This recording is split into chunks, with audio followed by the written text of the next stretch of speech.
Service. Radyo Pilipinas. Radyo Publiko ng Bagong Pilipinas para sa Bagong Pilipino.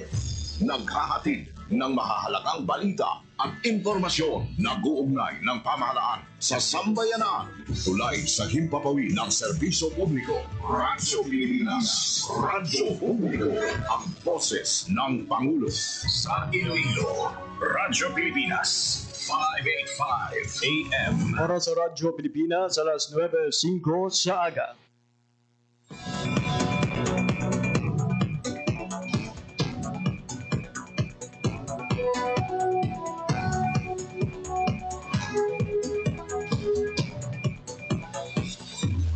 Sa Western Visayas, Panay Island, na tinamaan itong island-wide blackout. Ang pagsulod mo gate sa Masin Watershed. Pinaka-purpose nila ini para sa operation nato. We have that in collaboration with the department. I am again standing up. Mapigtahan ang ila freedom of expression. Office of Civil Defense naman po. Balita, issue, kag iban pa. Diri sa Radyo Pilipinas. Radyo Publiko.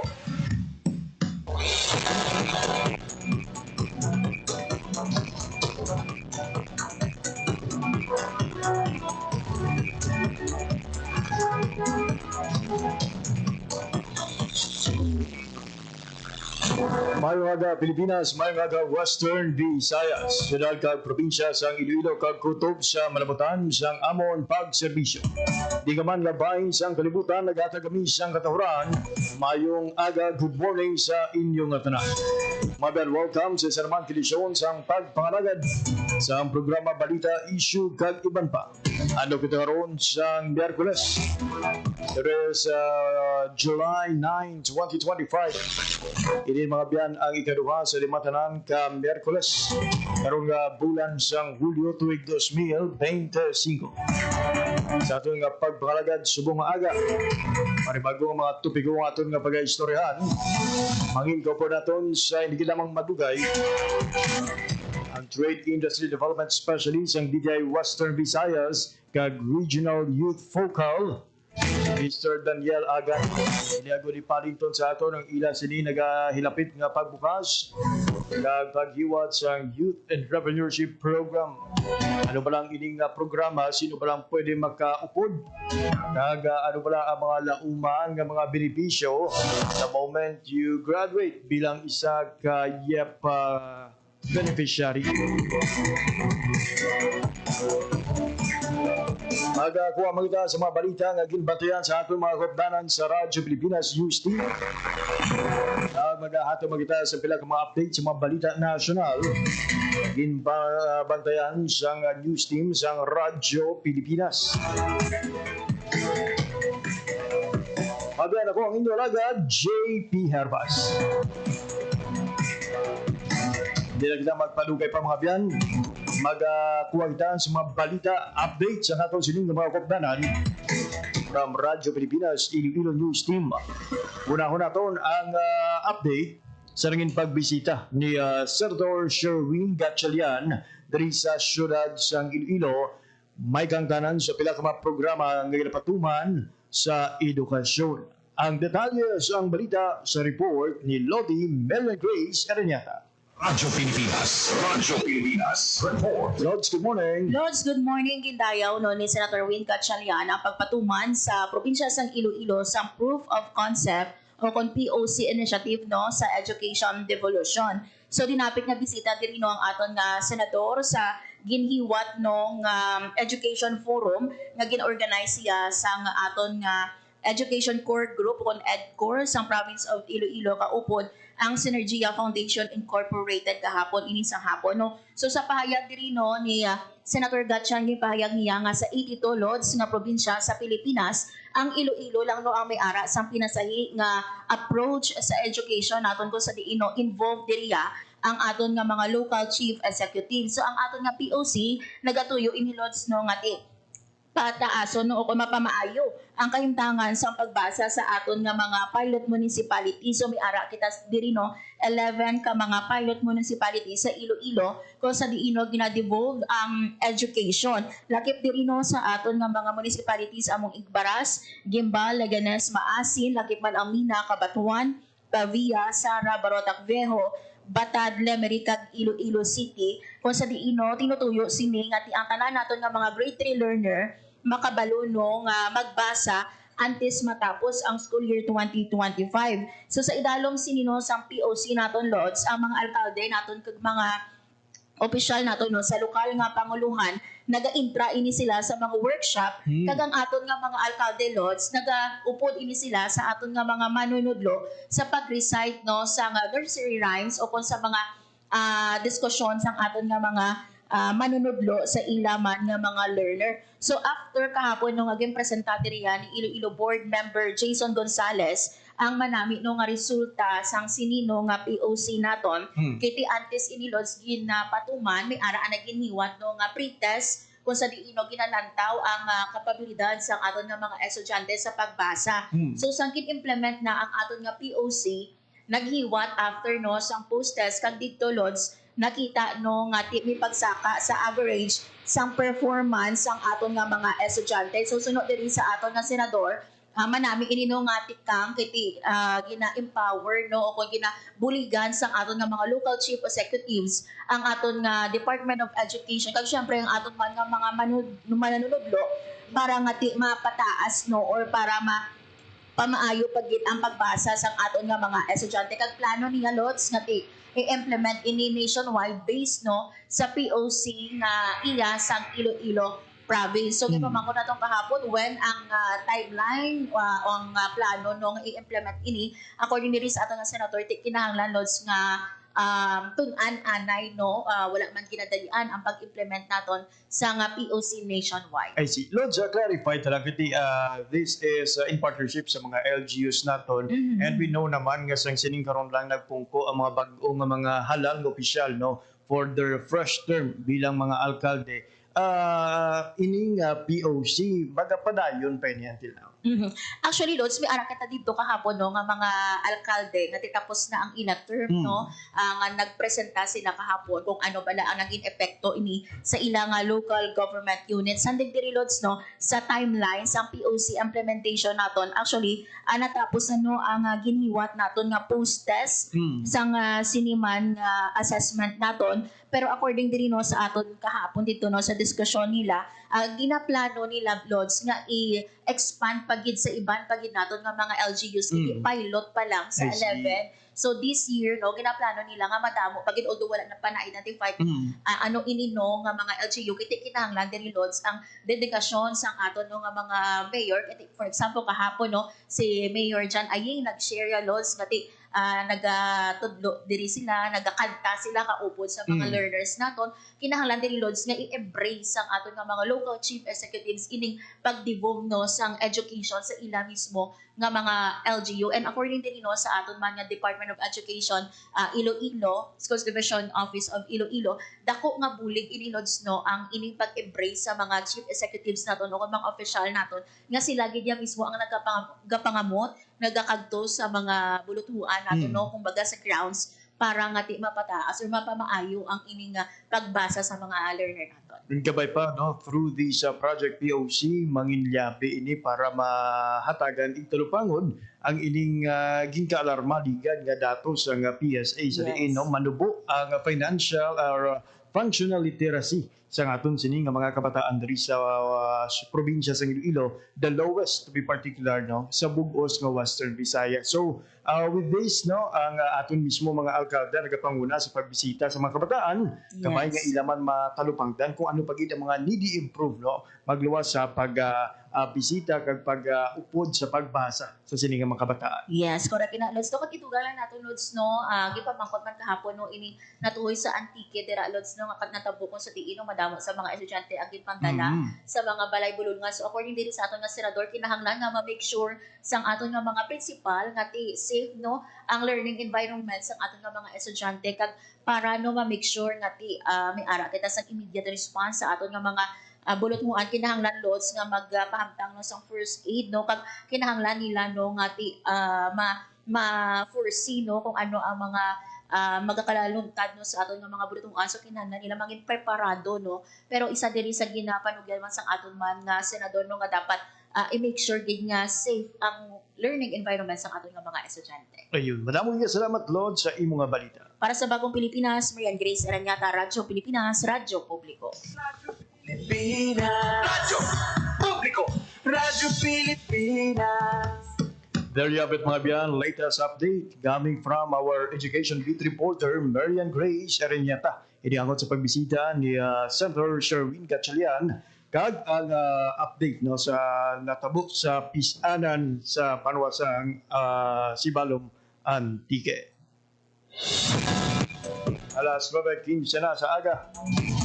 From one report to another, this time mga biyan magakuha naman kita sa update coming from the Iloilo City Government.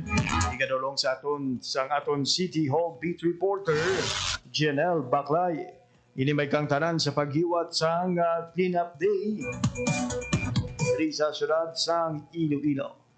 Kuha na to ng detalye sa balita kay Janelle Baclay. Radyo Pilipinas. Radyo Pilipinas. Report. Jen, good morning. Jape, so good sa July 12, 2025, magpatigayo na sang clean-up day ang Iloilo City diri sa may bahin sang tanan nga mga barangay sa syudad sang Iloilo. Ini kasunod sang ginpapanaog nga Executive Order number 18 ni Mayor Raisa Treñas nga nagadesignar sang adlaw nga Sabado bilang clean-up day o kung adlaw sang pagpanglimpyo sa syudad sang Iloilo. So from July 12, sige-sige na ini kada semana ang pagpatigayon sang pagpanglimpyo, partikular ang aton sining kampanya kontra dengue sa diin pong tariyagid sang mga clean-up drive nga pagpatigayon nun amo ang mga drainage, mga nagasupon nga mga basura sa tubig kag mga ilistaran sang lamok. Ginahinyo sa aton siniya nga Iloilo City Government, partikular ni Mayor Raisa Treñas, ang tanan nga mga Ilonggo nga mag-participate no sa sining clean-up drive kag sa bahin naman sa syudad sang Iloilo kag mga barangay ma-facilitate sila sa mga technical equipments nga pwede magamit sa clean-up drive kag ini ang iproseso nila sa City Hall. Kaysa karon ang kaso sa dengue sa Iloilo City as of yesterday, July 8, yara na sa 290. Nagadugangan ini sang 7 ka mga bag-o nga kaso subong iya sa syudad sa Iloilo. Ang maayo lang nga balita kay isa pa lang ang natigayon iya nga mabawian gid sa kabuhi. So kalabanan sa mga sa pinakaulihi no ang 3 ka mga latest nga mga pasyente sa dengue nagaedad siyang 3 ka tuig kag ang isa daw yara sa 11 years old. So kalabanan sini mga kabataan gid ang gina biktima sa balatian nga dengue. Hindi lang dengue, suno sa alkalde ang dapat nga preparahan amo ning clean up drive do general ini nga approach sa mga balatian magluwas sa dengue ara pang acute gastroenteritis, diarrhea, leptospirosis, especially subong iya nga nagsugod na ang tig-ululan na J. Diyan, na-clarify lang natin, particular day ini ang ining clean-up day o kung adlaw-adlaw gid ini nga bulwaton. Ang clean-up day, Sabado lang gid ini, no? Pero ang gina-encourage gid riya sa aton siniya nga city government, dapat everyday gid ang pagpanglimpyo. So may schedule nga ginpagdua ang aton sini nga paagi sa sini nga EOJ. Alas 7 sa aga, tugtog alas 11. So silingon from 7 a.m. to 11 dapat ang initiative da sa mga barangay kag mga pumuluyo no sa sina nga schedule i-inform gid sila sa pagpanglimpyo sa sinayang mga takna. Pero wala man na nagkahulugan nga amo lang na nga oras no magpanglimpyo ang aton nga mga kauturan kundi sa hapon sa aga sa tanan nga tinion. So dapat mangin ara ginaya ang awareness sa aton sining mga pumuluyo nga limpyuhan ang ilang maugsaran, especially subong nga tido kada hapon kada gabi may pagpanalithi tigin na tiniran gid sang tubig ang aton siniya nga mga bakante da nga mga bubong, kanal kag hindi na karon madiplag ti nagataas ang insidente sang pagpangitlog sang lamok. Kati kun once nga kung pitik-pitik stage pa lang amo nang the best nga time nga patyon ang itlog sang lamok no kag ang pitik-pitik niya kay once nga magbuhi ng lamok bali 30 days na ang iyang Lifespan niya kung dengue carrier siya, in 30 days nga libot, yati kutob sang suyupan niya datugo, laban-laban prone gid sa balatian nga dengue. So, early stage pa lang sang lamok, dapat nga i-intensify na kagang clean up drive is amo sa gyapon na nagapangunang pamaagi. Bisan ang fogging nga limited man jeep mo. Ang bulong nga gina-request hindi tanan matagaan sina kay lapad-lapad ang mga areas. Per request lang inaya. Kung school sabi no, mag-request sina. So ginahatag na sang City Health Office pero hindi man na siya silinggit nga sufficient nga maka-cover sang 180 barangay sa Iloilo City nga isalig naton sa fogging. So pinaka-effective sa gyapon ining clean up drive na tigin papag-on no pagi sa sining Executive Order number 18 naging papanaog ni Mayor Raisa Treñas. Maraming salamat dyan sa imong balita. Amo ni madulong naton report para sa Bagong Pilipinas, General Baclay, Radyo Pilipinas, Radyo Publiko. Radyo Pilipinas. Radyo Publiko. Radyo Pilipinas. Dalawit Mabian update coming from Iloilo City Government. May kantaran sa pag-iwat sa Cleanup Day. Ginahiwat kada Sabado Mabian ha. Pag-iwaton from 7 to 11. Despite this guidance sa schedule sa adlaw, sa oras kabayo, hindi mangin limitado lang diri ang pagpanilo sa aton sini nga mga pumuluyo sa pagbanguna sa aton nga mga barangay official bangod nga wala man may ginapili nga oras kag adlaw ang mga lamok sa pagpadamo. So sandig sa pinakaunihing report sa Iloilo City Epidemiology and Surveillance Unit, yara na mabiyan sa 294 ang kabugusan nga numero sang kaso sa dengue sa syudad sang Iloilo. 4 ang bagong kaso, 10 ang aktibong kaso, 283 ang nagkalayo. Kag ginakasubo naton nga may isa nga nagtaliwan. Oras sa Radyo Pilipinas, alas 9:21 sa aga.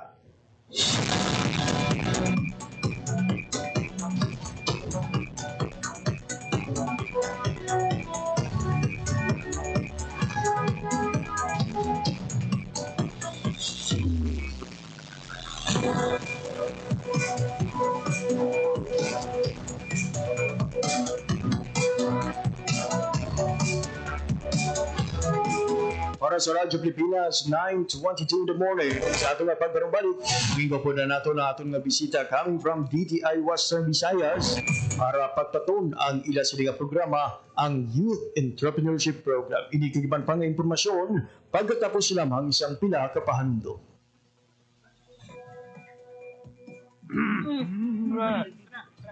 Chong-chong-chong-chong, pasipol-sipol, mga manong sa labas. Magtigil at bumalang, kaya ikaw sa nabibig, kundi maganda ang lalabas. Pare, ang catcalling ay isang uri ng sexual harassment. Di biro ang sexual harassment at di nakakamacho ang pang-aabuso. Kaya ikaw sa nabibig, kundi maganda ang lalabas. Isang paalala mula sa Philippine Commission on Women at panghimpilang ito. Hatid ay balita, impormasyon at sari-saring kaalaman tungkol sa sektor ng agrikultura sa ating bayan. Usapang Agrikultura kasama ang Department of Agriculture. Alamin ang mga hakbang ng administrasyon para mas mapaunlad pa ang iba't ibang industriyang agrikultural at pakinggan ang mga proyektong handog sa mamamayan upang mapalago ang kanilang mga kabuhayan. Usapang Agrikultura, Lunes hanggang Biyernes, alas 5 ng umaga, dito lang sa Radyo Pilipinas. Uy, Judy! Sarang medyo ni Elma. Parang tulalong-tulala ka dyan. Mama, tulungan mo ako. Akala ko tita mo. Sumama naman ako. Tapos, sarap niya ako. Anong gagawin ko? Ano? Pumunta sa inyong barangay o Police Women's Desk o sa DSWD na may serbisyo para sa mga biktima ng rape. Ang rape ay labag sa human rights at ng anti-rape law. May obligasyon ako. Ikaw. Tayong lahat. And vow now. It's our duty. Ang paalalang ito ay hatid sa inyo ng Philippine Commission on Women at ng himpilang ito. Time to celebrate kulturang Pinoy. Tradisyon, musika, sining, literatura at iba pa. Anything and everything fun and Filipino. Ito ang Pinoy Kultura. Ang abacada, sounds that make up Tagalog words, pagbigkas at pagsulat ng mga titik o letra sa Tagalog, the basis for our national language. Steam It, Panahon TV, Tagalog Lang, Metro Scene, and Wiki dig into its evolution. Records start with the baybayin, the alphabet used by the early Filipinos in the 1600s. From the Tagalog root word baybay, meaning to spell, baybayin was apparently derived and influenced by Indic and Javanese scripts. There was also the alibata. Paul Rodriguez Versosa named that in 1914. Was based on the Arabic alphabet from the Maguindanao Moros, but was modified when the Spanish came. The Spanish introduced the Latin and Spanish alphabet called abecedario, the original alphabet of the Catholic-sized Filipinos. You could say the Romanized version of baybayin. Then the Americans came and introduced the English language and its 26-letter alphabet. Because there was fear of losing the abecedario, the government ordered the adoption of a Tagalog-based national language. They also wanted a dictionary and grammar book. That's where writer and former Senator Lope K. Santos comes in. In 1939, he developed ang Balarila ng Wikang Pambansa. Abacada became the national alphabet from 1940 to 1976. Noong 1976, ang Department of Education, Culture, and Sports ay nag-issue ng revised alphabet. Dinagdag ang mga letrang C, CH, F, J, L, N, Q, R, R, V, X, at Z. They called it Enriched Alphabet or Pinagyamang Alpabeto. More tweaks follow, and in 1987, the Filipino alphabet was published yet again with 28 letters. What you'd recognize is our modern alphabet. 26 letters from the Latin alphabet and the Spanish N or Enye and NG or none.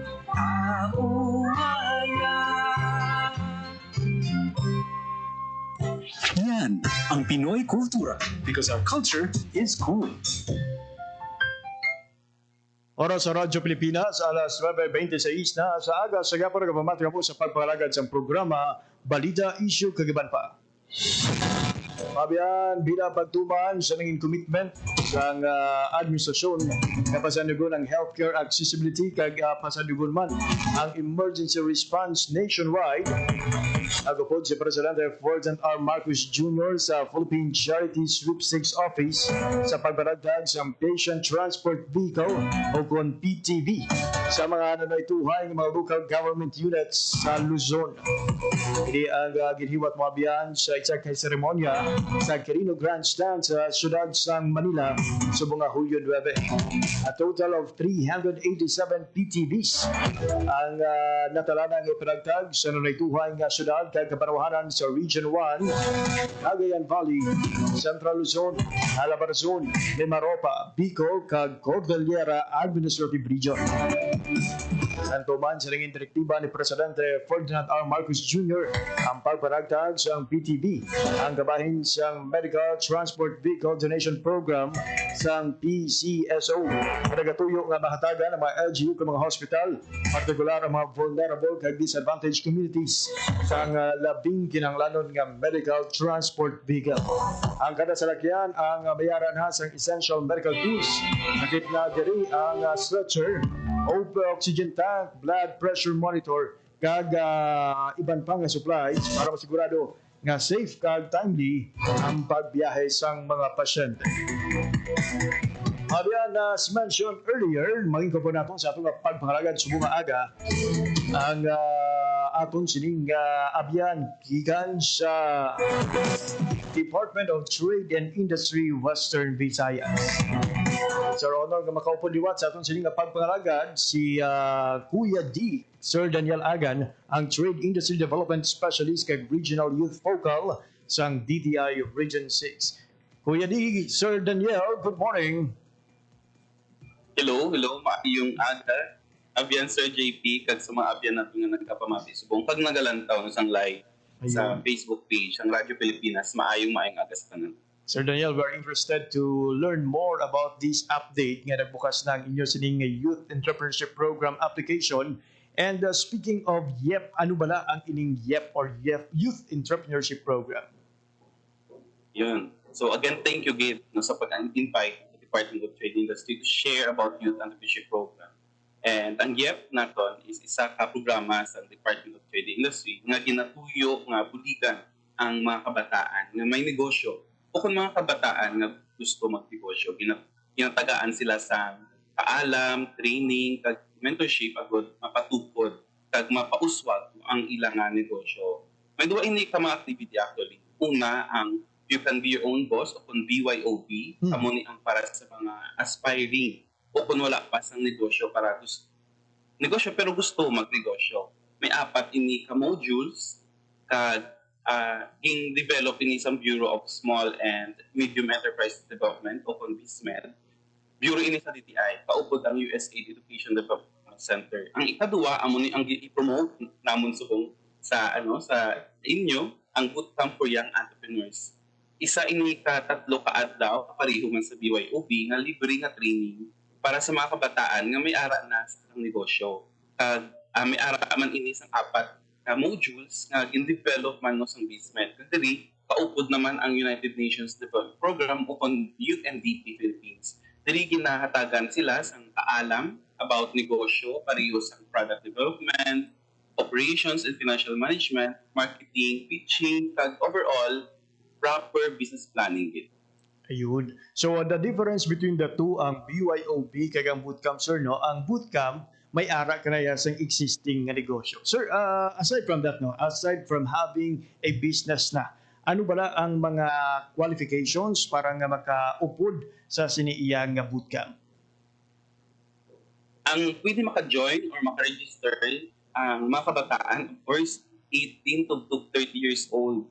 Pamuluyo, importante no, sa Western Visayas.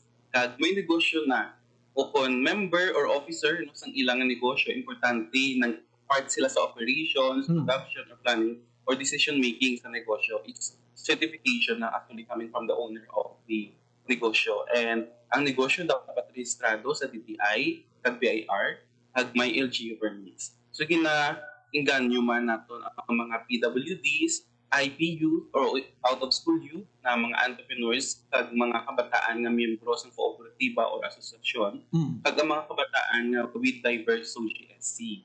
And actually, ang atong bootcamp is on July 29 kadto sa August 1. Diri ang arrival actually July 29. And may ara kita sang na-identify na nga venue pero hindi pa siya finalize. Ang venue naton diri lang sa Mandurriao, Iloilo City. Ipahibalo ini sa mga official selected trainers man or trainees through an advisory nga isend sa ilang mga email addresses.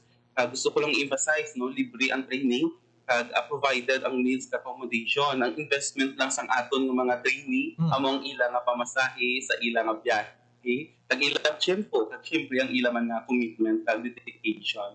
And paano maka-join or maka-register? Bali, ang registration naton is online. Para maka-fill out sila, need lang nila i-access ang links sa isang online registration. Pag makita ang online registration sa amon nga official Facebook page, pagkitaon lang nila ang Facebook nga Western Visayas. So, ayos na ayan, ma-share mo na ina sa Radyo Pilipinas. Ayun. Ang link sa aton nga Western Visayas. Sige, try natin ha, nga ba comment karon sa aton sining Facebook Live, no? Ang link about sa siniyang programa. Oo. Ayun. So we have few slots left na and hope nga makaregister atong mga young negosyante sa Western Visayas. So before I proceed no, as to the number of applicants nga pagabatunon naton, clarification lang iti you mentioned nga dapat pumuluyo sa Western Visayas, and we know ang Negros Occidental, Bacolod City are no longer part of the Western Visayas, but for purposes ng aton sining training, covered pa bala ang mga negrense naton nga mga young entrepreneurs sa sining bootcamp? Yes, covered pa ang Negros Occidental sa aton reach no sang youth entrepreneurship program para sa bootcamp for young entrepreneurs. Ayun. So sa mga negrense naton, because ang aton sining pagbakalagad mabatian man sang mga kauturan naton from Negros Occidental, no, mahimo gid nga mag-apply for this program. Sir, pila ka pamatan-on ang target naton nga ma-enhance, ma-empower sa sining first round sa bootcamp? Ang amon target is 60 kabilo. 60? And yes, during sa training, i-divide this actually. Pero anyways, part na sa amon strategy para mas makatagan sila sa comprehensive nga training during sa training program. 60 kabilo, yun. Ayun, sir. So, subong, wala pa kita ka-reach sa aton nga target. So, thank you gito sa pag-invite sa amon para mas mapromote ang aton nga program para sa mga kabataan. Ang 16 is, sir, are these divided para sa mga probinsya? May ara nga particular quota or Yes. slots? O may ara sila particular quota. Tama. Pila ang aton, sir, nga if you have the numbers, pila lang ang pwede nga maka-intra from Iloilo, from Aklan, Antique, Capiz, and so on and so forth? Ang gina-expectar natin from each province, 60 kabilog, so i-divide na natin sa 6, bali 10 per province. Ayun. So, sa mga probinsya nga wala pa na kumpleto ang ila sining nga pulo ka partisipante, bukas gid ang Department of Trade and Industry. Sir, na-mention mo kayo na nga ang ining training or ining nga bootcamp may ara sang mga module nga included nga amo ang pagatun-an sa aton sining nga mga trainees. But may we know to be particular ano bala ang lauman nga mga tulunan sa aton sining nga mga bootcamp trainees? Yes. So expectaron gid nila ang exciting nga mga activities nga na-set para sa bootcamp for young entrepreneurs. And as mentioned kanina, sa bilog na training may 4 kita ka modules nga tutukan para mabuligan ang mga kabataan ng negosyante, magtukod, magpapakod, kag magpadayon sa ilang negosyo. Una is ang building my identity as a business. Diri ginabuligan ang mga participants nga mas makilala ang ilang negosyo, ano ang purpose, values, kag uniqueness sang ila produkto o serbisyo. Ginapatukod diri ang entrepreneurial mindset. Sa module 2 naman, design thinking and business model canvas. Ginatuduan ang mga kabataan magamit sa design thinking sa pagresolba sa problema kag pag-improve sa produkto o serbisyo. Diri man ginapakilala ang business model canvas bilang mapa sa ilang negosyo para mas makita kung ano ang istorya ng produkto o serbisyo nga gina-offer nila para sa na-identify nila nga mga customer. Sa ikatatlo nga module, ginatawag natong ini nga understanding customer-centric marketing, streamlined operations, and digital transformation. Ginapaintindi sini kung paano ang epektibo nga marketing nga nakatuon sa customer needs, paano ang magpaayos sa operations para mas efficient, kag paano magamit sa digital tools sa negosyo. Kag ang last naman, ang module 4 is importante gid ni ako lang ni pinakabudlay, pinaka-boring na part sa aton nga but we are trying to make this exciting, no, ang finance function. So ginapabakod ang kaalam sang aton mga negosyante nga mga kabataan sa financial literacy and the management of their finances. Paano mag-manage ng kwarta, mag-presyo sa produkto, cash flow, kag pagsiguro nga profitable ang ilang negosyo. Sir Daniel, no, while we yes, sir. Ay, sorry, sir. I-share ko lang, na-mention ko naman kanina nga wala inipayat, libre ini nga training halin sa TTI. Apang, yes, again, ang pamasahin na pakato pa puli sa venue, i-shoulder lang nila.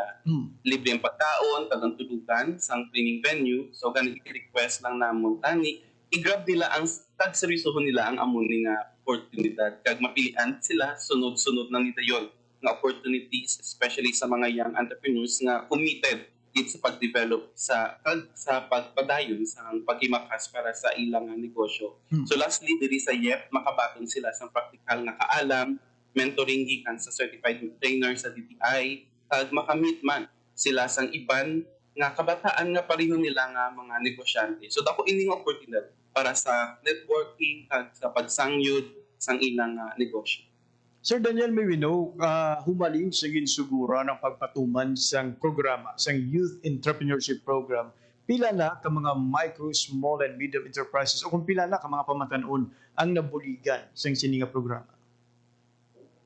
Una nga na-introduce ang YEP sang late 2019 kag nag-conduct sang halin sa mga lain-lain nga training sang 2020.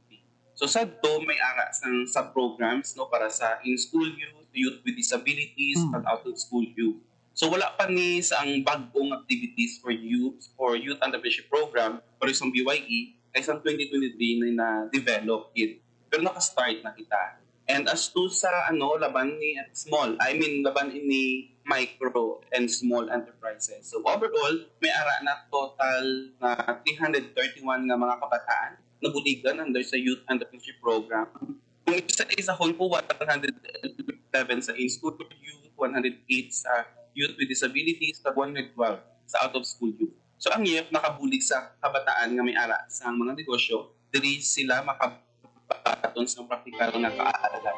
Mentorship no, sa trainers, actually may nagakatabo gani nga business to business ventures sa mga previous nga mga things namon sa subong ulupog pa sila sa gihapon. Sir Daniel, may ara ka sir mechanism nga ma-monitor naton o kung mabantayan naton kung pila ang nagpadayon gid or until now bala madamo sa sini nga mga ginbuligan nga mga pamatan-on ang nagapadayon sa pagnegosyo. Yes, may ara kita actually subong nga tuig may ara kami sa na-set nga schedule for the monitoring and evaluation of the trainees or completers. And as of now, it's more on observation. Kaya may ara kita sang tatlo actually nga phase, no? Nga underpinning phases in isang YEP para mas malatag ang progression sa program even after sang ilat na training. Una, amo ang youth start. Diri na bilong ang duwa ka mga activity as mentioned kanina ang BYOP at ang BYE. Ang paghatag sa ila sang kaalam sa pagnegosyo kag ang pag-instill sa ila sang proper mindset. Ikaduwa, ang YouthNet kung sa diin ginhatagan natin sila sa chance na ma-pitch ila nga business idea o business improvement plans sa mga panelists nga makahatag sa ila sang dugang nga insights kag possible man nga mangin investors ng ilang nga negosyo. So sa diri man nga phase nga gina-network nila sila rather sa pareho man nila nga negosyante. Kag sa ikatatlo amo ang Youth March. Sa diri nga phase ginaupod natin sila sa mga lain-lain nga trade fairs. Kag marketing promotions, labi na ang mga may sarang na makasabay sang demands na ma-develop para sa ila nga mga products during mo sa pag-market natin sa ila, pagpa-join sa trade fairs. Kag diri man nga phase, nga ginaliting sila sa mga lain-lain nga ahensya kung sa diin pwede pa sila ka-network sang ilang nga negosyo. Kag ang to ipabugal ko hit kay damo nakita nga mga kabataan nga nag-join no, sa Department of Agriculture sa Young Farmers Challenge nga halin completers ang youth entrepreneurship program. Kag makita mo gid ang ilang abilidad sa pag-pitch sa ilang negosyo. Wow. So actually, dako amo na isa ka, as I said, observation nga damo na nag-join sa ila as to the numbers, more than I think 10 joined the Young Farmers Challenge, and then incubations, ginalink natin nila sila sa mga laing incubations para mas ma-develop agad nila ang nahimuan nila sa idea during sa training. And dili makita agad nila no, may follow-up assistance kita sa DTI with the help of our provincial offices and negotiation centers. Padayon sa gihapon ang coaching and mentoring sa ila ganita hindi lang sila mahuya sa pagsinabad sa amon nga mga kaupo sa DTI provincial offices kag possible nga referrals para sa financing open marketing. So, ga-create man kami sang litiges para mas maguligan pa sila sang in a long term, may forever actually sa DTI kung once they step their feet no, sa floor sa DTI na gasunod-sunod na ang mga bulig sa ila. And then ang commitment and dedication are two important things. Ayun. It's good to know again na wala nag-uuntat sa sining mga paghanas kung training. Ang suporta sa DTI, the agency continues to provide opportunities pilagi sa exposure sa trade fair, may mga market linkages, kag may mga linkages pa sa ibang pagid nga mga grant kag suporta nga ginutanyag man sa nunay tuhang mahal sa gobyerno, the DA, ang mga incubators hub nato no in partnership with DOST kag sa ibang mga private organization. So kanami gid no kay ini manginliyabi hindi lamang para makatuon pero at the same time para makilala gid ang ilang mga produkto. Sir Daniel, na-mention mo kaina nga may mga natalana na kita nga adlaw or mga period no, for the monitoring and evaluation or observation sa aton nga mga MSMEs. But for sure, may mga initial na kamuya nga ginasubaybayan man nga mga negosyo. So far, ano ang mga nakita naton nga mga changes sang mga graduates sang siniiya nga programa? Yes, damo kita nakita ang mga changes actually. Eventually sa trainings, no, may ara po na mga kabataan nga huya-huya paghambal pero mag-share no sang ilang nga istorya about sa ilang nga negosyo kay gamay pa ilang kaalam sinis. After sa training, makibot ka na lang babaan na ina na sila tugan diri ang ila confidence sa pag-build sa mga kay may platform kita sa ila and actually during sa pitching and yes ako gid na nga kalipay sa amon nga part kay nakita kita sa positibo nga pagpagpo sa mga kabataan nga nag-participate sa IEP. And then mas may kumpiyansa na sila maghambal no, sa magpresentar sa ilang negosyo labi na sa mga pitching sessions dayon nakatukod sila sa mas klaro nga business direction kabalo na sila kung paano ang ila pagpadalagan sa ilang negosyo kung ano ang ilang target market paano ibaligya ang produkto kag paano pasang karon no ang ilang negosyo may ara man sa mga nakatapos na sa IEP nga naka-join sa mga trade fairs na provincial and na regionally and then naka-expand sang ila customer base kag na mas naintindihan na nila ang importansya sang isa ka registered enterprise. Kag ang pinaka-importante nagtubo sa ila mindset ang halin sa gusto ko lang magnegosyo padulong sa seryoso ako nga negosyante nga may plano kag diskarte. So ina nga mindset shift amo ang isa sa pinaka-epektibo nga resulta sa niya. Ayun, so kabay no, nga ang ining 60 ka mga iga-train o hanason na mga young entrepreneurs no, mangin kasubong man ang parimuot. Hindi lang gusto magnegosyo, kundi seryoso gid nga mangin negosyante sa pungsod Pilipinas. Sir, malawig na no, 2019 humarin sa ginpatuman ang IEP. Maybe no, ano ang mga improvement naman nga gin-introduce ang DTI para mangin effective at the same time no demand driven gid or output driven ang aton sining programa. Sa nagligad nga tuig sa pag-implementar sa IEP namon kita nga king patuman nga mga improvements ila pinakita ang aspeto sa partnership. Dira kita nagakabuhi abalin sa collaboration partnership. Una, ginapalapat naton ang koordinasyon sa mga local government units agud mas maabot naton ang mga kabataan nga negosyante tubtub sa kabaranggayanan. Kag ikaduha, happy kita po nga i-share ini sa tanan na establish na kita sa partnership, naka-establish na kita sa partnership sa Department of Education Region 6 para ma-implement ang IEP sa mga farm schools kag public schools nga may livelihood or agri-related programs. Diri ginatukod naton ang entrepreneurial mindset sa mga estudyante kag at isang tang estudyante pala sila. Kag ikatatlo, isa pa kadako improvement yes na mention ko na ang partnership sa agency Department of Agriculture paagi sa ilang Young Farmers Challenge.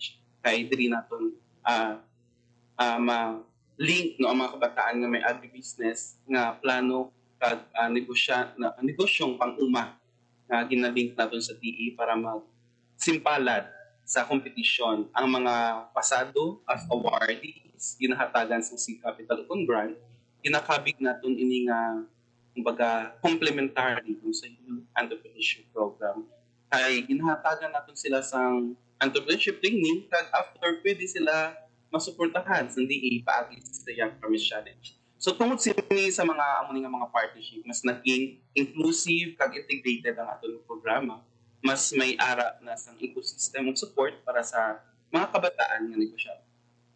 Ayun, we're excited gid sa mga evolution pa sa Youth Entrepreneurship Program. Who knows, no? Sa sunod nga mga binudan o sa mga sunod nga semana, panibago nga partner ang makitaan sa nga DTI o sa pagpasanyo gid sa mga negosyo sa aton sini nga mga pamatanon diri sa Western Visayas. Lastly, Sir D, no, gusto naman nga magpalawig pa but we only have limited time sa aton sini nga pagpangalagad.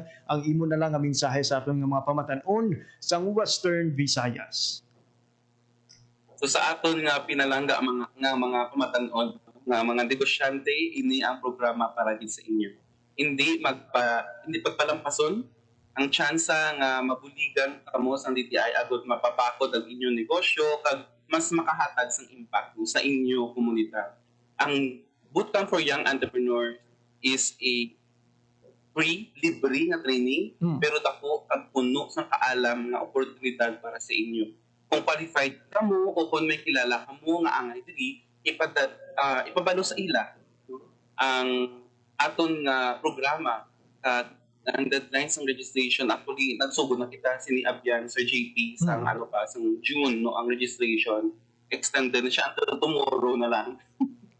So, buwas na atong nga deadline, kag din ka mo pwede makipag-angot, no, sini para mas mabuligan ko mo sa pag-register. Pwede sila makipag-angot sa DTI Provincial Office sa ilang lugar. So, di sila lapit nila, no, sa Provincial Office. Or pwede sila ka-chat or link or connect sa official Facebook page sang YEP Western Visayas. So, liwaton ko lang, may taon ng nila ang YEP Western Visayas. So, may mga focal persons nga pwede nila katuan para pamangkutan or makahatag tulig sa pag-register. Pwede man sila ka-direct contact sa akon.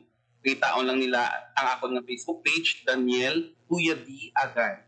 Yun. So, padayon kami sa DTI, sa pagserbisyo, pagbulig sa mga kabataan, kag sa pagtukod, no, sang mabaskog nga punsod paagi sa entrepreneurship. So, madamo gid nga salamat, abyan Sir JP, sa Radyo Pilipinas, kag sa nagtanan. So, ako si Kuya D, padayon nga mahigugmahanon nga pag-uswag sa tanan.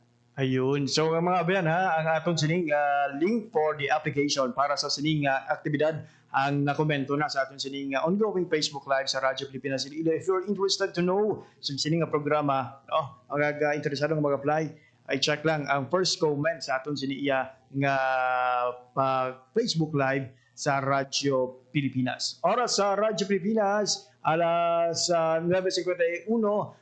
Sir D, madamo gid nga salamat sa imo sining oras thank you. Impormasyon nga ginhatag sa Radyo Pilipinas. 9:51 in the morning, wala ito sa oras nga nabilis sa atong sining pagpalagad. Dili gid naman ko atong edisyon sa mga adlaw sang Miyerkules.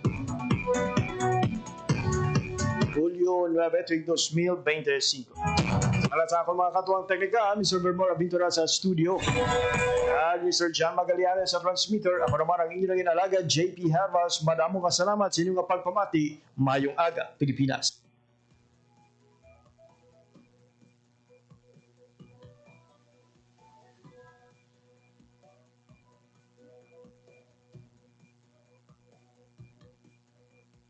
Balita, issue, kag iban pa. Diri sa Radyo Pilipinas. Radyo Publiko. Radyo Pilipinas.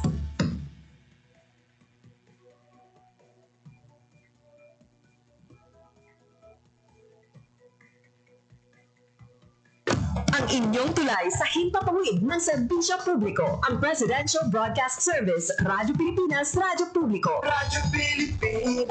Radyo Publiko. Kinilala ng pag-international at prestigyosong Asia Pacific Broadcasting Plus Awards 2025 para sa kategorya ng Government Streaming. Ito ay dahil sa epektibo nitong pagsasanib ng mga tradisyonal na media tulad ng telebisyon, radyo at print para masabayan ang mabilis na pag-inog ng mundo ng digital at social media tungo sa mas epektibong paghahatid ng mahahalaga at napapanahong mga impormasyon sa mamamayang Pilipino. Kinilala rin ang Radyo Pilipinas dahil sa patuloy na pag-akyat ng rating. Ngayon ay matatag sa pang-4 na pwesto sa Mega Manila ayon sa pinakahuling Nielsen Radio Audience Measurement Survey. At sa social media, nakamit ang mahigit 2,000% pagtaas ng bilang ng mga sumusubaybay sa Radyo Pilipinas page sa unang bahagi ng 2025. Patunay ito na ang inyong Radyo Pilipinas Radyo Publiko ay tunay na